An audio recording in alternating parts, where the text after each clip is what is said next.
Donc oui, c'est moi encore. Je vais essayer de rapidement répondre à tous ceux qui trouvent des excuses pour lesquelles ne pas faire l'alia et donner les raisons pour lesquelles le juif doit faire l'alia. Bon, j'aimerais d'abord dire que certains vont dire oui, c'est parce que je suis chrétien, parce que mes prophéties chrétiennes parlent de l'alia et ainsi de suite, que je suis en train de forcer, je suis en train d'encourager, je suis en train d'embêter les juifs pour qu'ils fassent l'alia. Mais on a peut-être trois ou quatre fois la mention du retour de Israël sur sa terre, du retour des Juifs sur leur terre mentionné dans ce qu'on appelle, nous, le Nouveau Testament. Maintenant, ça n'a rien à faire, vraiment le retour n'a rien à faire avec le chrétien. C'est les paroles qui sont dans les versets de la Torah, de la Tanakh, ok, où on peut trouver au moins 72 fois le mot éparpillé concernant la terre, concernant le peuple d'Israël, donc le fait qu'il sera retiré de la terre, et au moins 300 fois les mots ramenés, les mots rescapés, les mots qui sont forts, qui prouvent que Dieu va ramener va ramener les Juifs sur la terre d'Israël. Et vos pères aussi ont compris cela. Vos pères ont tous désiré être enterrés dans la terre d'Israël. Vos pères aussi ont œuvré. Ils ont demandé aux autres générations de ramener leurs os, leurs ossements, sur la terre d'Israël. Donc le juif et la terre d'Israël font un. Vous voyez comment la terre a commencé à fleurir dès que les Juifs sont retournés. Partout autour, il y a que du désert, mais la terre d'Israël fleurit comme un jardin. Le Juif lui-même, sur sa terre, c'est comme le moteur du monde. C'est la lumière du monde. Et ceux qui comprennent ça, en fait, comprennent que l'Aliyah, c'est un commandement divin, puisque c'est énuméré, même avant du fait d'être éparpillé. Hein, Dieu avait déjà dit à travers les prophètes qu'il allait vous ramener. Hein, même avant le fait d'être éparpillé. Il avait dit que vous serez esclave 400 ans, 430 ans en Égypte. Ça a été fait. Il a dit qu'il va vous ramener, qu'il va vous aider, qu'il va vous délivrer par l'un de vos frères. Ensuite, Dieu a dit qu'il allait vous éparpiller, mais vous ramener. Ramener les rescapés, vous rassembler. OK? Et, euh,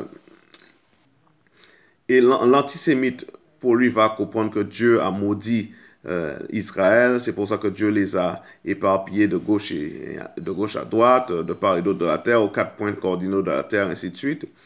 Mais le non-juif ne comprend pas que le juif est la solution, pas le problème. Donc l'antisémite pense sans raison que le juif est une source de trahison. Toujours, ça a été, dans tous les pays. Ils pensent que les juifs sont source de problèmes. Les juifs sont source de désastres. Les juifs sont source de malheur. Hein? Quand on pense à la lèpre, à la plaie noire, la plaie bubonique, peu importe comment vous voulez l'amener, on blâmait toujours les juifs. Hein? Que ce soit au Moyen-Âge, que ce soit en Grèce, que ce soit à Rome, que ce soit au royaume de Perse et de Mède, partout où le juif allait, il était une bénédiction, mais ensuite les gens se retournaient contre lui. Donc, l'Alia, c'est un ordre que Dieu a donné, non seulement pour la bénédiction du juif, non seulement pour l'accomplissement de ce que lui a dit, mais pour la protection aussi du juif. Et ceux qui ne retournent pas sur leur terre, eh bien, ce qui va se passer, c'est qu'ils vont mourir dans ces pays qui sont en train de mourir. Hein. Ces pays sont en train de mourir, ils sont en train de s'autodétruire. Dès qu'ils tournent le dos aux Juifs, ils sont en train de tourner le dos à Dieu et se détruire eux-mêmes. Et si vous ne pensez pas que la terre d'Israël est une terre qui est faite pour vous, c'est une terre que Dieu a préparée pour vous, euh, je vais vous poser la question, mais pourquoi elle existe? Pourquoi la terre d'Eretz Israël existe? Pourquoi cette terre est si particulière? Pourquoi cette terre est si enviée et si jalousée par tous? Hein? Pourquoi le peuple hébreu est le seul à avoir reçu une terre? Ce sont des questions qu'on peut poser. Vous dites qu'Israël a besoin d'une diaspora juive pour la défendre à l'extérieur. Mais qui protégera la diaspora juive? quand même les ambassades et les ambassadeurs sont assassinés à gauche, à droite? Qui va protéger les Juifs qui sont à l'extérieur? Pourquoi le mot diaspora existe? Pourquoi? Ou le mot exil? Pourquoi ces termes existent? D'où sortent-ils? Et pourquoi une référence aux Juifs? Et vous me dites, oui, je vis bien ici en France, mais encore, pour combien de temps? Pourquoi les Juifs sont toujours persécutés, expulsés de tous les pays? Pour combien de temps vous allez vivre? Je ne parle pas de bien vivre, hein, je parle de vivre. Et pourquoi vous trouvez toujours des excuses pour ne pas retourner sur votre terre? Pourquoi? Je vais poser une autre question alors. Pourquoi vous cherchez d'autres options que l'ALIA? Les autres options ont quelle valeur? Les autres solutions vont durer combien de temps? Est-ce que les autres solutions vont être permanentes? Vous voyez bien que non. Hein? Avec tout ce qui se passe avec l'ONU, à l'UNESCO, l'Europe, les États-Unis, le Canada, que ce soit l'islamisme, que ce soit les traites catholiques, que ce soit, peu importe, hein, ceux qui vous poursuivent, le Hezbollah qui met des bombes en Argentine, peu importe. Vous pensez que votre solution va être permanente? Vous pensez que vous n'allez pas devoir vous cacher dans les pays où vous êtes éparpillés si vous ne rentrez pas en Israël? Pourquoi se battre pour rester dans un pays où on ne vous veut pas? Je ne comprends pas. Certains me diront, mais il y a aussi le terrorisme en Israël. Ben, plus il y a de juifs en Israël, moins il y aura de terrorisme. Plus la nation, le peuple est fort, plus ils vont pouvoir expulser ceux qui font le tort, plus ils vont pouvoir expulser ceux qui font le terrorisme, plus ils vont s'étendre sur la terre, plus ils vont construire sur la terre, plus ils vont régner sur la terre.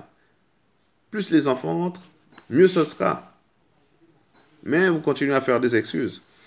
Et si le pays d'Israël, la terre d'Israël est si mauvaise, elle est si dure, je vous pose la question encore, pourquoi les Palestiniens, soi-disant Palestiniens, les Arabes étrangers, les envahisseurs, se battent pour la terre? Pourquoi toutes les nations se préoccupent de cette terre? Pourquoi tout le monde envie cette terre? Je repose la question. Vous ne voulez pas aller, vous dites que c'est trop dur. Mais pourtant, le nombre de startups, le nombre d'œuvres qui ont été commencées et qui fleurissent, ne serait-ce qu'à Tel Aviv. Mais pourquoi vous faites constamment des excuses pour ne pas y aller? Certains vont dire, oui, on a besoin de rester dans la diaspora parce qu'on a besoin d'amener la bonté, la guérison envers les nations, ainsi de suite, la lumière envers les nations. Mais vous avez les médias, je dis encore, vous avez la télé, vous avez la radio, vous avez l'Internet. Et pourquoi, puisque c'est écrit, hein, je ne comprends pas pourquoi vous ne comprenez pas que c'est plutôt les nations qui vont venir vers vous, qui vont venir chercher la bonté, qui vont venir chercher tout ce qui est défense, tout ce qui est connaissance de Dieu, tout ce qui est pureté, sainteté, ainsi de suite. Certains vont utiliser l'excuse, oui, mais les Israéliens sont trop durs. Voilà, mais vous pensez que les autres ne vont pas être aussi durs ou pire? Vous pensez que les épées, les flammes des autres non-juifs dans le reste du monde ne vont pas être plus durs que vivre parmi vos frères? Encore une excuse. Ils sont juifs comme vous. Vous allez dire aussi, mais je n'ai pas les moyens. Mais honnêtement, qui a les moyens de bien vivre? Qui a les moyens de bien vivre autour du monde?